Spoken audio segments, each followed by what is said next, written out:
It's the Ken Bailey Radio Show, starring Ken Bailey with Mikey the Mime. Now, here's Ken and Mikey. All right. Thanks to the studio audience. That's great. I am Ken Bailey, and this is the Ken Bailey Show with Mikey the Mime, my partner in mime, Mikey. How you doing, buddy?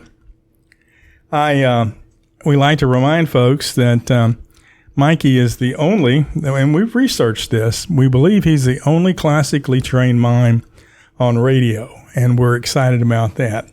Looking good, Mikey. Yeah. You had a good week? Yeah, it's been fun around here at the show. We got a lot of wonderful things on the show today. We're going to get right into it with a new feature on the show. We're still going to have, from time to time, topical ointment with Walter and Cronkite, our ventriloquist team.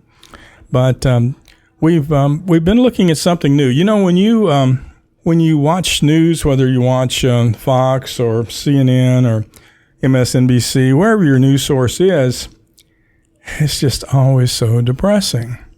So we thought, what can we do a little bit different to make our news just slightly more exciting? We thought about having just positive stories, but that's a tough search. We thought about writing fake funny news, and but what we decided to do, we ran into a friend, very talented. Nita Charles is her name. Our new segment's called Lady Sings the News with Nita Charles. So here's Nita and one story from Paris this week. In Paris, the summit's goals were bold and clear. To aid nations in crises, their burdens to bear. COVID's impact, Ukraine's war, their plight demands concrete actions, not mere words of might. Macron promised a to-do list, a guiding tool, tracking progress, holding leaders accountable. Kerry echoed the call, finance must be in play, mobilizing funds to hasten emissions decay.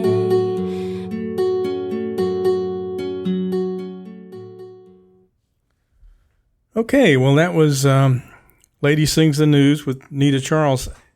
What'd you think, Mikey? Yeah, I was I was having a little trouble understanding her too.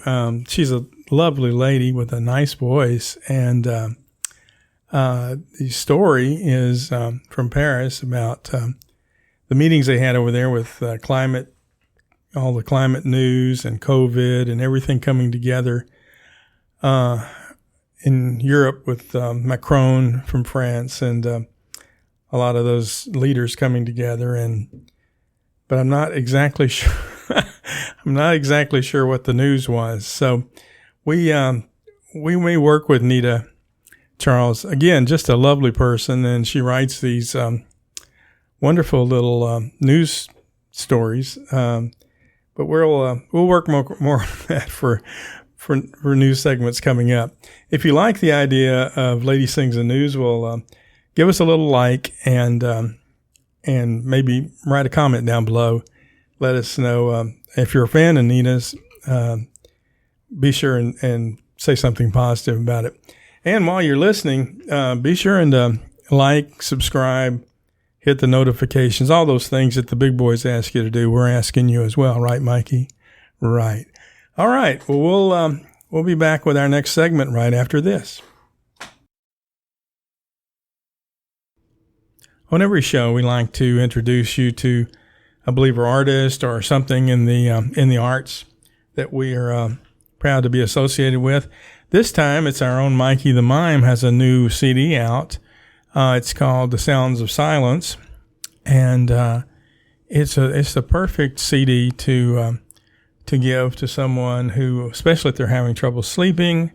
It won't disrupt their sleep. Mikey goes through quite a few songs on the CD. that you'll know, great favorites, and they all have something to do with silence.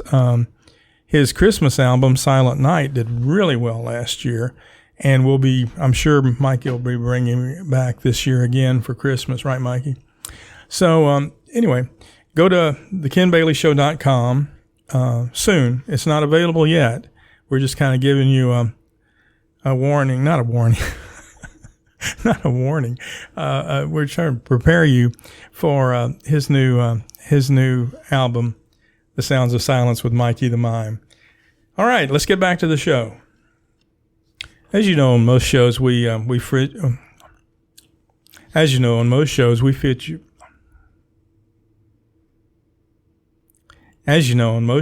feature interesting guests, and we do interviews and showcase things that they're working on, projects they're working on. A couple of things that are going on right now is Gary Poland has just released a new book called Dead Man's Inheritance, which is on, you can get it at Amazon.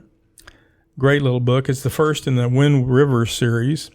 We've had Gary on before talking about it, and Gary's also one of the proud members of Smoke on the Mountain at the 80 Players that starts next week, and we hope you can get your tickets. It's a show that the Players have done before, but this is a whole new group of singers and performers. It's very funny and will really be uplifting to you. This week, I wanted to share with you a couple of things that are personal. One, a few years back, quite a few years now, I had the idea for a book, and at that point I hadn't written a book. Now, fortunately, I've written several, but I had this idea for a book, and I had a title. It was called I Flunked Sunday School, and the concept was about a personal preacher. And I didn't know what a personal preacher actually was. I knew what a personal trainer was, although you wouldn't think I'd be familiar with that if you saw me. I knew what a personal chef was, more in my area.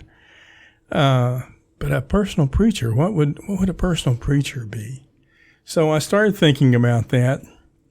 And then also the concept of I Flunked Sunday School, which just made me laugh. And people I would tell it to, just the title to, would crack them up too.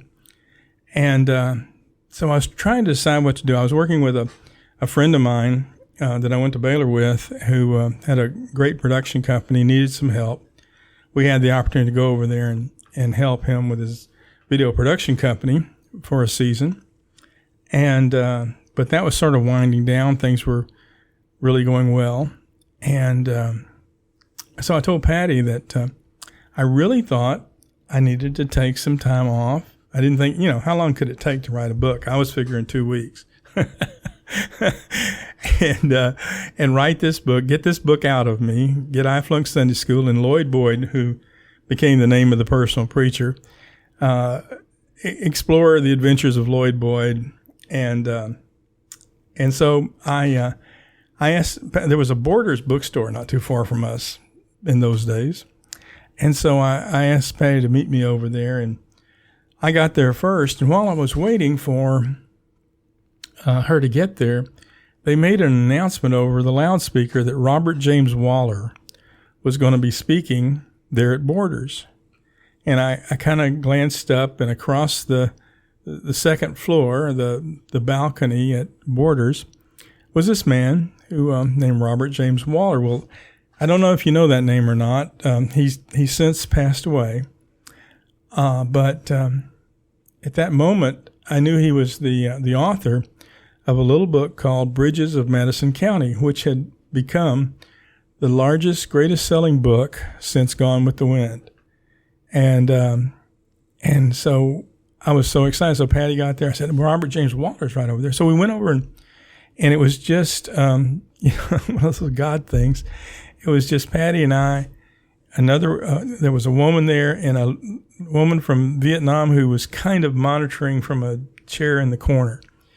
And so that was it. So he was talking about, he had a friend who he was helping with the distribution on a new book. Robert had a new book, And so he cut his speech short because the audience was pretty tiny. Nobody knew he was coming, so that's why it was so small. It was just kind of a surprise visit to that Borders. And so I had time to actually talk to this guy who was this famous author who had been so successful with his first little book. And it turns out, as I talked to him, I said, I asked him about, how he did the book and stuff. And he told me, I had to take a sabbatical. I had to take some time off and just kind of drive around the state, Kansas, and let this book kind of come out of me. I was so encouraged by that. It was just, he was ticking off all those things that I'd been talking to Patty about, I'd been praying about, and now this famous guy is telling me that he did what I was thinking about doing. So I did it, and I took some time off. We banged out the little book, and the second iteration of that was after we got the book out, and some people were kind about it. And I had a fellow that I was starting to do a radio show with, Steve McCurdy, longtime friend now. But I met Steve through another friend who suggested that Steve might do the narration for the audiobook. And so because it's first person, the way we wrote it for I Flunked Sunday School, I was so happy and excited and blessed that Steve McCurdy came along and did the audiobook with us. So I'm going to play a little bit of it, of the first chapter, and you can hear Steve's wonderful talent. And then we'll get back to the show, and from time to time we'll pick up on the story of I Flunked Sunday School. It later was made into a film, and lots of great things have happened thanks to this little book and Steve McCurdy. So guys, here's part of the first chapter of I Flunked Sunday School, read by Steve McCurdy. Chapter 1, Back Bedroom Baptist. Lloyd Boyd, personal preacher. Turn that down. Can't you see I'm on the phone?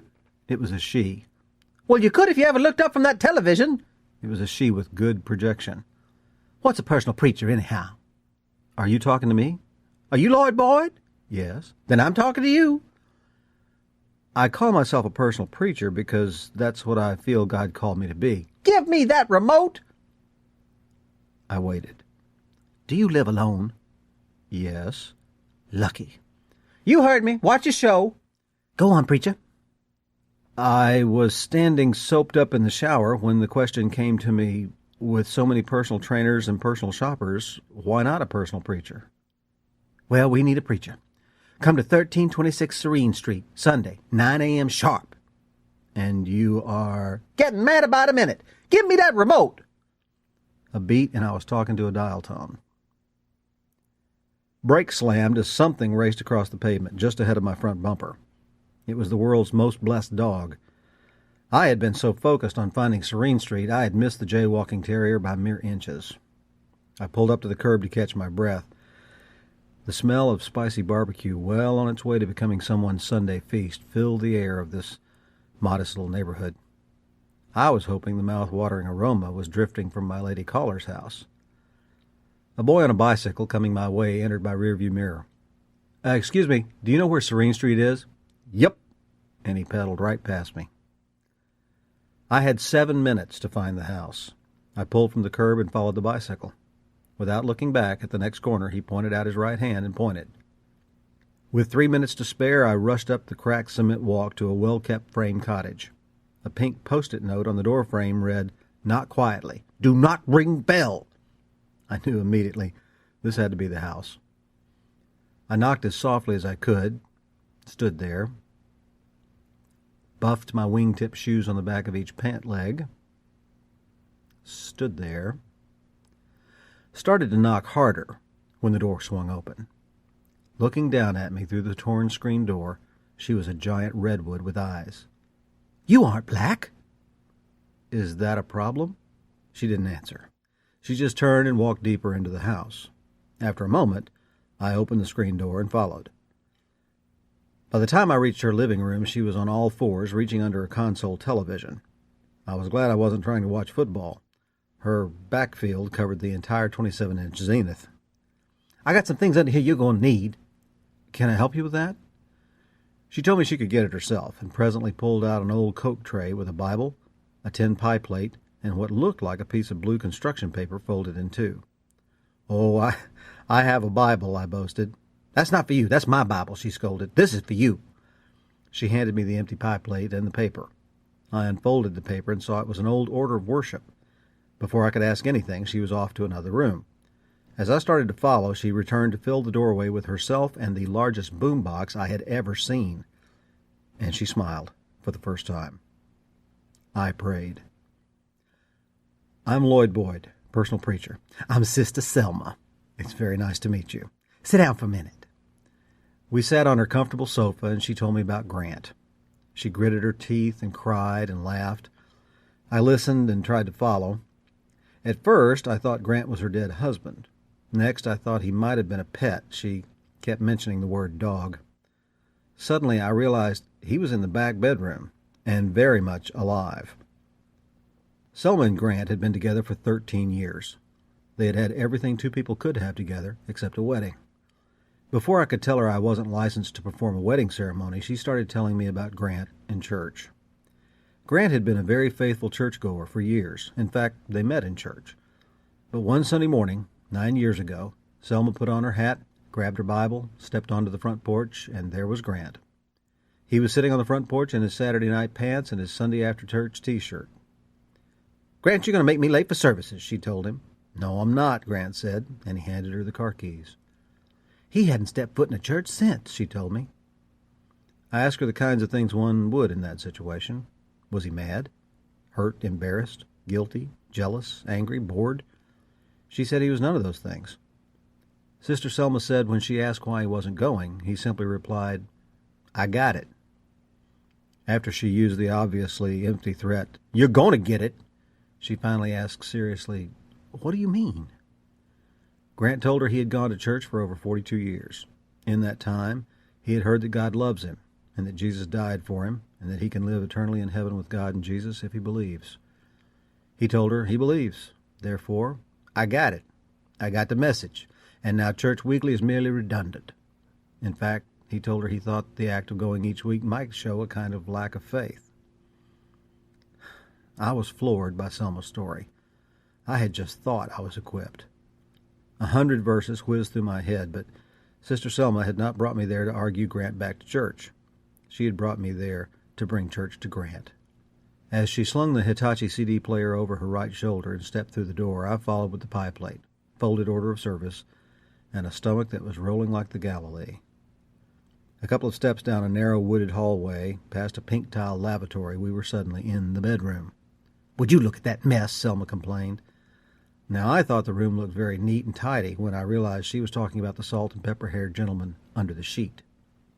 "After 9 a.m. on the Lord's Day, and there he lay sleeping." He was a picture of contentment, a man who slept as if he got it. But that was all about to change. Selma's angry fat finger hit the play button. Grant shot up in bed like a recruited reveille. Selma's taped choir friends shook the window panes with their spirited rendition of Precious Lord. "What the—" Grant started, and then he stopped. "Who are you?" he asked. And before I could answer, Selma fired, "This is Brother Boyd Lloyd."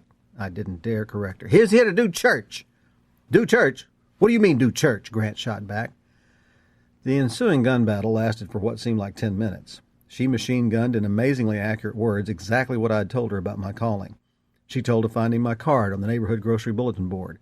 One of Grant's retorts ricocheted off Selma and hit me as I asked if I should step outside. "No!" They volleyed in unison. Finally, when the smoke cleared, I was given the high sign to start the service. My congregation that morning was a 61-year-old man who glared at me like a deacon who did not like the sermon topic, and a 53-year-old woman who uncrossed her large arms just long enough to hit play again on the boombox. As the third chorus of Precious Lord played, Selma pulled out a tambourine, to this day I'm not sure from where, and began alternating slaps against her left palm and right thigh. "Oh, Lord," was the most religious phrase Grant spoke all morning, but he kept saying it over and over. For a moment I tried to clap along, but my lack of rhythm made it embarrassing, and not the least bit worshipful for me. I thought the song ended 3 times before it actually did. When it did, it ended with such energy that it catapulted Sister Selma to her large feet, and the tambourine shot skyward, dodging the ceiling fan with each revolution. "Thank you, Jesus! Yes, Lord!" the formidable congregant shouted as she eased down from her digital music mountaintop. I checked the order of service and saw there was a second song listed with the words printed out. Sister led us in an a cappella praise. I was taken when Grant joined in with one of the most beautiful baritone voices I had ever heard. I needed the lyrics. They did not. All right, I hope you enjoyed that. Isn't he something, Steve McCurdy? He can just do all those voices, and throughout the book, there's just tens and tens of voices that he does, and it's amazing as a writer to hear your work come alive like that, especially in character voices. So we appreciate you guys taking a listen to that. We'll be having it made available. We'll be making I Flunked Sunday School available for gifts and downloads as part of our merch that'll be coming up soon. We're working on our gift shop right now, and at thekenbaileyshow.com. So we'll keep you posted. You won't be you'll be hearing more about it than you probably want to. So look, guys, Mikey and I are gonna get out of here right now. Our time is running low, and we just so appreciate you taking the time to listen in. If you can and you want to like us, give us a thumbs up. Subscribe would be great. That would really help us get along doing what we're trying to do. Please tune in to the next show. We'll try to make you aware of where and when as soon as we know. And but for now, remember to let your light so shine before men that they may see your good works. And the most important part is so that your Father in heaven is honored.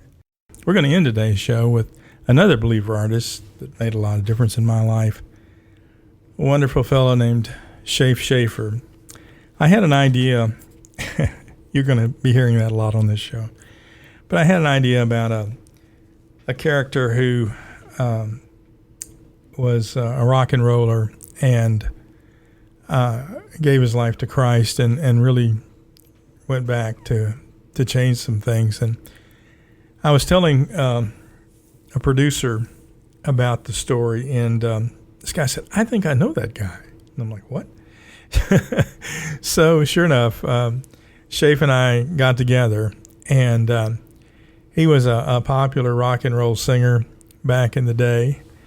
And through a whole series of circumstance, his walk with the Lord got closer, and he went back and he changed the lyrics in so many of his songs to be reflective of his new life and his new love for our Lord. We're going to close on Shafe singing one of those songs called "Quiet Moments."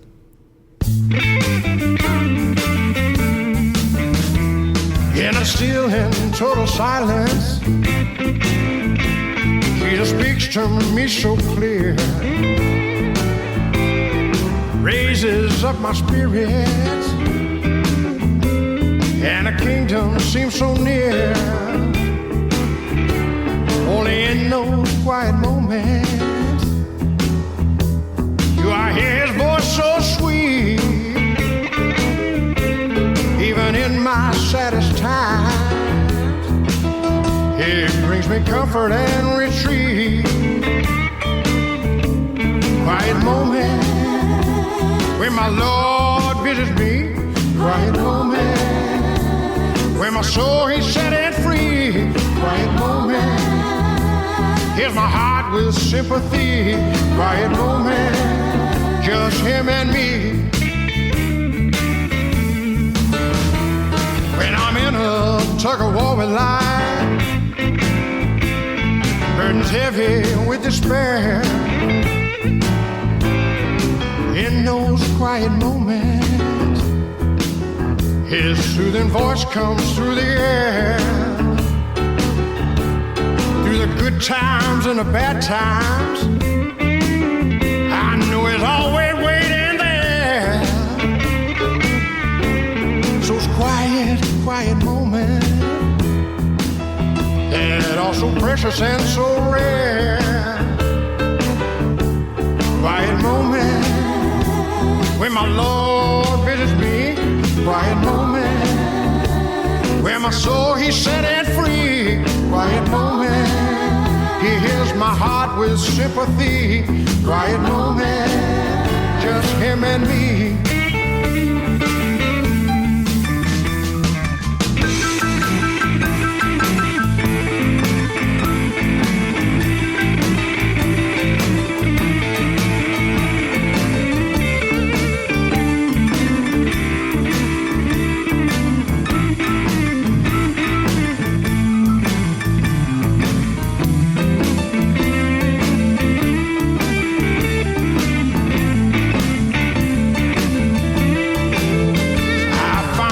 In seclusion, I feel my Lord, He is drawing near to fill me full of joy. These quiet moments free from fear. Quiet moment when my Lord visits me. Quiet moment where my soul He setting free. Quiet moment, He hears my heart with sympathy. Quiet moment, just Him and me. Quiet moment, just Him and me. Quiet moment, just Him. Just Him.